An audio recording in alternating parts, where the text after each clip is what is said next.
तो दोस्तों, स्वागत है आपका क्राइम की कहानी के इस एपिसोड में। उम्मीद है आप अच्छे होंगे, खुश होंगे, स्वस्थ होंगे और यही दुआ है आप हमेशा खुश रहें।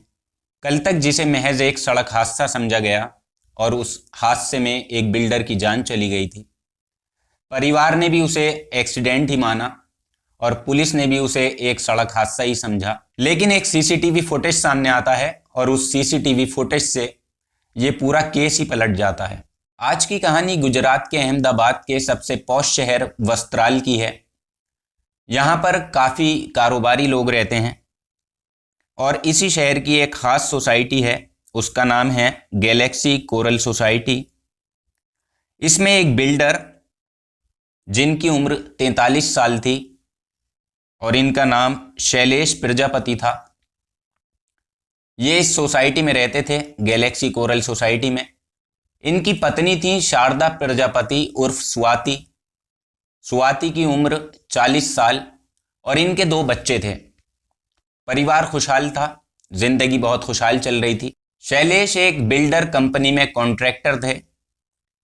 24 जून 2022 की सुबह करीब 6 बज रहे थे और शैलेश प्रजापति रोज 6 बजे मॉर्निंग वॉक पर जाया करते थे। 24 जून 2022 को शैलेश रोजाना की तरह मॉर्निंग वॉक पर अपने घर से निकलते हैं।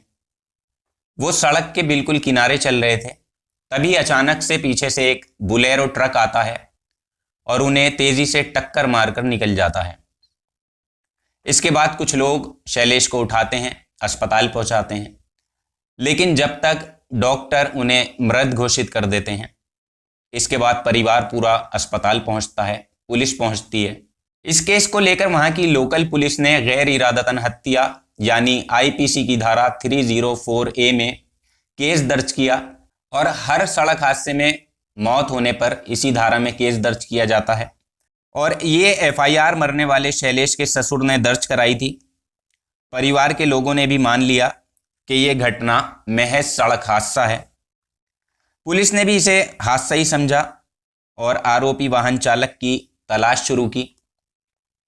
लेकिन कुछ वक्त के बाद एक सीसीटीवी फुटेज सोशल मीडिया पर वायरल होता है और उस पर कुछ लोग कमेंट करते हैं, ये वीडियो एक हादसा नहीं लग रहा, बल्कि इस वीडियो में एक साजिश साफ साफ दिखाई दे रही है। बहरहाल इस मामले में कोई नया मोड़ नहीं आया और घर वालों ने भी कोई दबाव नहीं डाला पुलिस पे केस की जांच की जाए। लेकिन अचानक crime branch, Ahmedabad crime branch के पास एक अननोन नंबर से एक दिन एक कॉल आता है और एक युवक पुलिस को बताता है शैलेश प्रजापति का जो एक्सीडेंट हुआ था वो एक एक्सीडेंट नहीं है, बल्कि इसके पीछे एक बहुत बड़ी साजिश है, आप इसकी जांच कीजिए। अब इस कॉल के आने के बाद पुलिस के कान खड़े हो जाते हैं और पुलिस को पहले से ही शक हो गया था उस सीसीटीवी फुटेज की वजह से। अब पुलिस इस केस की गंभीरता से जांच करती है। इसके बाद जहां एक्सीडेंट हुआ था वहां के तमाम आसपास के सीसीटीवी फुटेज को खंगाला जाता है और फिर पुलिस के हाथ एक सुराग लगता है। सीसीटीवी फुटेज में पुलिस को दिखाई देता है एक युवक शैलेश का पहले से ही पीछा कर रहा था और वो शख्स उसी बुलेरो ट्रक में सवार हुआ था।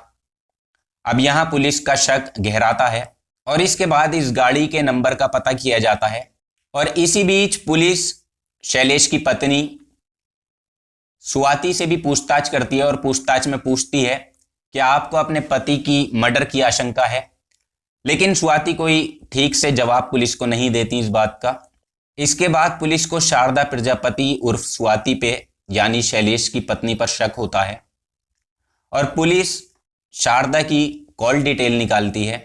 कॉल डिटेल में पुलिस को एक अजीब बात पता चलती है। कॉल डिटेल में पता चलता है शारदा उर्फ स्वाति की बात लगातार 2.5 साल से एक नितिन नाम के लड़के से होती है और ये नितिन शैलेश प्रजापति का दोस्त है और लगभग 2.5 साल से नितिन का शैलेश और स्वाति के घर पर आना जाना है। लेकिन 6 महीने से स्वाति की नितिन से कोई बात नहीं हुई है। अब पुलिस को यहाँ पे अजीब लगता है। इसके बाद एक कहानी सामने खुलकर आती है कहानी सामने खुलकर ऐसे आती है, पुलिस सीधा शारदा प्रजापति उर्फ स्वाति को उठाती है और उसके बाद पूछताछ करती है। पहले पुलिस को गुमराह किया जाता है, लेकिन उसके बाद स्वाति टूट जाती है और इसके बाद जो कहानी खुलकर सामने आती है वो सच में इंसानियत को शर्मसार करने वाली कहानी थी। दरअसल मामला ये था, नितिन शैलेश प्रजापति के घर पे आता था, उसका दोस्त था और उसकी पत्नी से नितिन को प्यार हो जाता है। नितिन और शारदा प्रजापति उर्फ स्वाति एक दूसरे से प्यार करने लगते हैं, लेकिन शैलेश प्रजापति को अपनी पत्नी पर शक हो जाता है और उसके बाद शैलेश एक ऐसा रास्ता अपनाता है जो वाकई में एक बहुत अजीब रास्ता था। असल में शैलेश करता यह है कि अपने बेडरूम में एक हिडन कैमरा लगा देता है और उसके बाद उस कैमरे के रिकॉर्ड को वो चेक करता है। उसके सामने एक ऐसी वीडियो आती है जिसे देखकर वो आधा तभी मर चुका था। उसकी पत्नी शारदा प्रजापति और स्वाति और नितिन आपत्तिजनक हालत में उस वीडियो में थे। वो सबूत के तौर पर अपनी पत्नी को वो वीडियो दिखाता है और उस पर बहुत ज़्यादा भड़कता है और यहीं से दोनों के रिश्ते के बीच में खटास पैदा होती है। शारदा प्रजापति उर्फ स्वाति की उलझनें बढ़ने लगती हैं। शैलेश प्रजापति अपनी पत्नी से कहता है, अगर तुम नितिन से आज के बाद मिली या उससे बात की तो मुझसे बुरा कोई नहीं होगा। शारदा प्रजापति उर्फ स्वाति नितिन से मिलना छोड़ देती है, नितिन से बात करना छोड़ देती है, लेकिन दोनों के दिलों में तब से ही एक अजीब सी खटास पैदा हो गई थी शैलेश प्रजापति को लेकर, क्योंकि शैलेश उनके रास्ते का, उनके प्यार के बीच का एक कांटा था। नितिन और स्वाति मिलकर एक प्लानिंग करते हैं। ये लोग एक सुपारी किलर की तलाश करते हैं। इन्हें एक सुपारी किलर मिलता है जिसका नाम था यासीन। यासीन को 10 लाख रुपए में ये सुपारी देते हैं शैलेश प्रजापति को मारने के लिए। यासीन इनसे कहता है, मैं कत्ल ऐसे करूंगा कि वो कत्ल ही नहीं लगेगा बल्कि एक रोड एक्सीडेंट लगेगा, और इसी वजह से उसकी डिमांड ज़्यादा थी, उसने पैसे ज़्यादा मांगे थे। और यहीं 24 जून की तारीख आती है और शैलेश अपने घर से निकलता है और पीछे से यासीन, और मौके पर नितिन भी वहाँ मौजूद था। उस गाड़ी में वो बैठता है। वो पहले से ही शैलेश का पीछा कर रहा था। सुबह 6 बजे का वक्त इन लोगों ने चुना था क्योंकि 6 बजे ट्रैफिक भी कम होता है। इस वजह से 6 बजे का वक्त इन्होंने चुना और पीछे से आकर शैलेश प्रजापति को टक्कर मारी जाती है, जिससे उनकी मौके पर ही मौत हो जाती है। तो दोस्तों, ये थी आज की एक अजीब कहानी, पति पत्नी के रिश्ते को शर्मसार कर देने वाली कहानी। तो इस कहानी को लेकर आपकी क्या राय है, आप भी हमें कमेंट बॉक्स में ज़रूर लिखिएगा। और हमारा नया चैनल है तो आपके सपोर्ट की ज़रूरत है। इस वीडियो को लाइक ज़रूर कीजिएगा, वीडियो को शेयर ज़रूर कीजिएगा और अपनी राय ज़रूर बताइएगा कमेंट में। तो दोस्तों, आज कहानी में इतना ही। कल आपसे फिर मुलाकात होगी किसी नई कहानी में। और आप भी अपने आसपास की गतिविधियों का ख्याल रखें। अगर आपके आसपास कोई ऐसी घटना हो रही है तो तुरंत उस पर एक्शन लें, क्योंकि आपकी आवाज़ ही किसी को दलदल में गिरने से, डूबने से बचा सकती है।